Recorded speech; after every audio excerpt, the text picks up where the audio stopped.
লগে কথা। আর যাই হোক এমনিতে তোমার কথাবার্তা কিন্তু অনেকই সুন্দর। হ্যাঁ ফটো নিলে না প্রথম দিনে একটু একটু কম লাগে।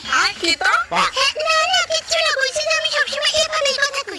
জানো জীবনে প্রথম কোন ফেসবুকে পোলা লগে কথা কই ভালো লাগতাছে।